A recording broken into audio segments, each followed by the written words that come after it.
नमस्कार, मैं रजनी शर्मा रायपुर छत्तीसगढ़ से अपनी कहानी के साथ, जिसका शीर्षक है वृक्षनरी, लेकर आपके समक्ष हूँ। इस कहानी के शीर्षक में ही इसके समसामयिक होने का प्रमाण आपको मिल ही जाएगा। आज टिड्डियों के दल ने पूरे भारत में आक्रमण किया है और यह कहानी बहुत पहले लिखी जा चुकी थी, परंतु आज भी समसामयिक है। सुनिएगा। आज तो सोनाधर के कदम धरती पर नहीं थे, मानो वह उड़कर पहुंच जाना चाह रहा था अपने खेतों पर। कितनी तपस्या के बाद तो आज खेतों की धान की बालियों से लबालब हुआ था। उन्हें देखकर सोनाधर अपनी सारी थकान भूल गया। चढ़ती धूप में जब वह खेत के मेड़ में खड़े होकर धान की बालियों को निहारता था तो उसे अचानक कनेर की याद आ गई। कनेर के चेहरे पर भी तो धूप पड़ती थी, तो गोदने के टप्पे वाले उसके मुख पर चंपई आभा पसर जाती थी और गले में पहने गए उसके चीपनी माला उसे स्वर्णिम आभा से भर देते थे। सोनाधर सोच रहा था कि अगर इस बार अच्छी फसल हुई तो वह कनेर के लिए एक और चीपनी माला बनवा ही देगा। सालों से मालिक के खेतों पर जानवरों की तरह काम करते करते उसके दिन कट रहे थे। वह लगभग अहली ही था, हाँ, जिसके पास हल नहीं होते हैं ना। जब जमीन ही नहीं तो हल का तो प्रश्न ही नहीं उठता। बचपन से ही वह अपने पिता के साथ खेतों में काम करता आ रहा था। हल चलाने में वह इतना माहिर हो गया था कि निर्धारित समय में खेतों को कपास की तरह नरम कर देता था। हल के तीनों भाग, ईसा, पौत्र, कुशी में ही उसकी जान बसती थी। हल के कौन से भाग को कितना ऊपर उठाना है, कितना जोर लगाना है, इन सब में पूरे गांव में इसका कोई सानी था ही नहीं। हालांकि हल तो बैल खींचते थे, पर वह स्वयं साक्षात हालिक यानी कि हल खींचने वाला ही बन जाता था। बैल और उसके श्रम की तुलना करें तो वह रत्ती भर भी पीछे नहीं रहता था। चिड़ियों की चहचहाहट से ही अपने हथियार के साथ वह खेतों में कूच कर जाता था। मानव शरीर जैसे पंच तत्वों से मिलकर बना होता है ना, वैसे ही सोनाधर की पहचान ये हल और उसके भाग थे, यह कहना गलत नहीं होगा। सोनाधर की फड़कती मछलियों सी बाहों में यौत्र, हाँ, बैल के गलों में डाले जाने वाली रस्सी को ही तो यौत्र कहा जाता है ना, साक्षात शिव भुजा में बंधे रुद्राक्ष के बाजूबंद से दिखते थे।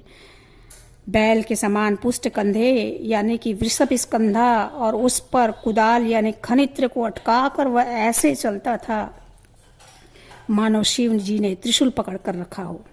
खुरपा यानी कि आखन और हंसिया यानी दात्र, जिस तरह से शिव के श्रृंगार हुआ करते थे वैसे ही ये सोनाधर के भी आभूषण हुआ करते थे। और उसके हाथों में पकड़ा गया तोत्र यानी कि चाबुक, उससे निकली ध्वनि तो ऐसे लगती थी मानो साक्षात शिव डमरू बजा रहे हैं। सोनाधर चाबुक का प्रयोग कभी भी मूक पशुओं पर नहीं करता था, बस वह इस तरह से उनको फटकारता था कि बैल सतर्क हो जाएं। भला शंकर जी भी कभी नंदी पर वार करते हैं क्या? सोनाधर की शिक्षा दीक्षा यही खेत थे। उसके प्रति माह होने वाली परीक्षा का परिणाम प्रास्तिक यानी वही 2.5 पाव बीज बोए जाने वाले खेत से, उसमें जब बीज अंकुरित होते थे उसी से पता चलता था। और रही बात उसकी तिमाही परीक्षा का, तो तिमाही परीक्षा का परिणाम द्रोणिक, अरे हाँ, वही जहाँ 10 सेर बीज बोया जाता है, ऐसे खेत को ही तो द्रोणिक कहा जाता है ना, उससे मिलती थी।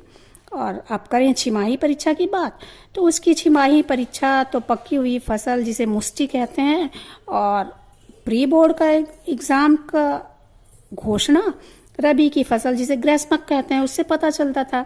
अब हम आते हैं वार्षिक परीक्षा के परिणाम। तो सोनाधर के वार्षिक परीक्षा का परिणाम वासंतक यानी खरीफ की फसल के पैदावार से ही पता चलता था। निरीक्षक सोनाधर ने कभी भी पाठशाला का मुख नहीं देखा था, पर मौसम के मिजाज, बारिश के आसार, पानी की उपलब्धता जैसे चीज़ों का उसे सहज ज्ञान था। शायद यह ज्ञान हार्वर्ड यूनिवर्सिटी में भी डिग्री हासिल करने पर भी नहीं पाया जा सके। आज उसने ठान ही लिया था कि मालिक से जाकर कहेगा कि उसे नया हल दिलवा दें। यह हल अब सब दुर्हली हो गया है, यानी कि हल पुराना हो गया था। मालिक सोनाधर के स्वामी भक्ति, कर्तव्यनिष्ठता से भली भांति परिचित थे। उन्होंने सोनाधर की बात मान ली अगले दिन ही गांव के बढ़ई से तैयार कर नया हल जब सोनाधर को मिला तो वह सुहल यानी जिसके पास बढ़िया हल हो के भाव से गमक रहा था। सुहल बनकर वह और ज्यादा मेहनत कर पाएगा यह सोच सोच कर खुश हो रहा था। उसके मन में आज बहुत संतोष था कि उसके बैलों को भी अब ज्यादा भार नहीं खींचना पड़ेगा। खेतों का ककहरा तो मानो सोनाधर को कंठस्थ याद था। पूरे साल भर अलग अलग खेतों में काम करके वह श्रम तपा तो बन ही गया था। अब उसकी मेहनत गांव के कई लोगों के मन में खटकने लगी थी। गांव के लोगों के घाव पर नमक छिड़कने का काम तो स्वयं मालिक ने कर दिया। मालिक अब दूसरे शहर में जाकर बसने वाले थे। ऐसे में गांव की देखभाल का जिम्मा सोनाधर से बेहतर भला कौन संभाल सकता था। एक के बाद एक कई एकड़ खेतों की देखभाल का जिम्मा सोनाधर के कंधों पर आ पड़ा था। सोनाधर तो स्वयं भोले भंडारी था। उसे श्रम और सिर्फ श्रम से मतलब था। नफा नुकसान का बीज गणित तो उसने कभी सीखना ही नहीं चाहा। एक वर्ष के कठोर परिश्रम से आज ब्रह्मेश यानी धान के खेत, साले यानी जड़हन के खेत, यव्य यानी जौ के खेत, तिल्ली यानी तेल के खेत, तिल के खेत, भास्य यानी उड़द के खेत, उम्मी यानी अलसी के खेत, सब के सब लहलहा कर सोनाधर के श्रम स्वेद का प्रतिदान देने को आतुर थे। सुबह अपने में मगन बढ़िया बस्तरिया गीत गुनगुनाते हुए सोनाधर जब अपने खेतों पर पहुंचा तो अचानक उसे रेंगती महीन लाइन सी दिखी। उसने पहले ध्यान नहीं दिया, पर यह पिंपली का पंक्ति यानी चींटियों की लाइन रेंगते ही जा रही थी, रेंगते ही जा रही थी, रेंगते ही जा रही थी। और ऊपर आकाश में हजारों की संख्या में टिड्डी उड़ते नजर आ रहे थे। सोनाधर ने आगे देखा तो सन्न रह गया। जगह जगह वाल्मीक यानी बांबी बने हुए थे। फसल के तनों पर मिट्टी की पपड़ी जमने लग गई थी। सोनाधर बदहवास सा कभी इस खेत में तो कभी उस खेत में दौड़ता ही जा रहा था, दौड़ता ही जा रहा था। उसने बचपन से खेतों में काम किया था, पर ऐसी पिंपली का पंक्ति मिट्टी की बांबियां उसने कभी नहीं देखी थी। वरन सिंचाई का दुरू कार्य भी तालाब के पानी से वह करता आया था। सोनाधर मिट्टी को कुरेदते कुरेदते रुआसा सा हो गया। खेतों के आखिरी छोर पे उसने देखा गन्ने की रस से चूहती मिट्टी की हंडिया दिखी। उसने माथा पकड़ लिया, यह किसकी करतूत है।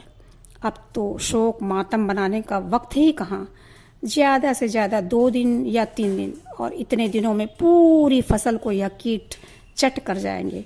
वह मालिक को क्या मुंह दिखाएगा। वह मालिक से क्या कहेगा कि किसने उसके खेतों में कीट से भरी हंडियां उलट दी थी।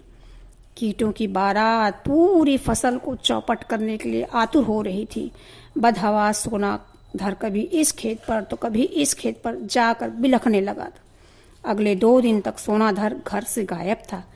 किसी ने उसे घर वापस आते नहीं देखा। अगले 3 दिनों में खेतों में पागलों की तरह सोनाधर गड्ढा खोद रहा था, जो धीरे धीरे कुएं की शक्ल ले रहे थे। सोनाधर के खेतों के बीच में गन्ने के रस से भरी हुई कई मटकियों को उसने रख दिया था। अब पिंपलिका पंक्ति यानी चींटियों की लाइन इन्हीं मटकियों की ओर आती और देखते ही देखते पूरी मटकी कीटों से भर जाती। पूरी रात उन मटकियों को सोनाधर दूर निर्जन खाली जगह पर उड़ेल कराता और पुनः दूसरी हांडी रखता। देखते देखते कीटों की लाइनें खत्म होने लगी थी। यह कीट कोई साधारण कीट नहीं थे।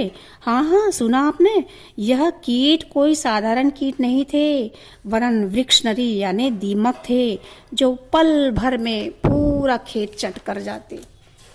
सोनाधर अपने फेफड़ों को फुला फुला कर तुरही का शंखनाद करते जा रहा था। आवाज से चींटियों की संख्या में कुछ कमी तो आती ही गई। सोनाधर ने सेल्यूलोज प्रेमी दीमकों के लिए गन्ने की रस से भरी हंडियां रखकर एक तरह से उन्हें ससम्मान न्योता ही दिया था। हंडियां जब दीमकों से भर जाती तो वह उन्हें दूर खाली करके वापस आ जाता था, जहां पर वृक्ष नरिया यानी दीमकों की इतनी नैसर्गिक आवभगत हो, भला वे सोनाधर को प्रतिदान न दें, ऐसा कैसे हो सकता है। सोनाधर का कुदाल जैसे ही बंजर जमीन पर पड़ा, पानी की धारा फूट पड़ी। वृक्षनरी यानी दीमकों की बांबी जल स्रोत का बहुत अच्छा संकेत होती हैं। आपको पता है ना, पानी का फव्वारा फूट पड़ा और उस फुहार में सोनाधर नहा ही उठा, मानो साक्षात शिव का जलाभिषेक हो रहा हो। और वहाँ के आसपास के वृक्ष भी वृक्ष नीरा यानी कि जल से तर हो गए। सोनाधर के खेतों से वापस जाते वृक्षनरी अर्थात दीमकों की पंक्ति खेतों से कहीं दूर जा रही थी। आज वृक्षनरी ने वृक्षों को सनीरा और सोनाधर के आंखों में भी जल भर दिया था। खेतों को पानी से लबालब भरकर ये वृक्षनरी कहीं और जा रहे थे। तुरही की आवाज़ से टिड्डियों की दिशा भी बदल चुकी थी। धन्यवाद।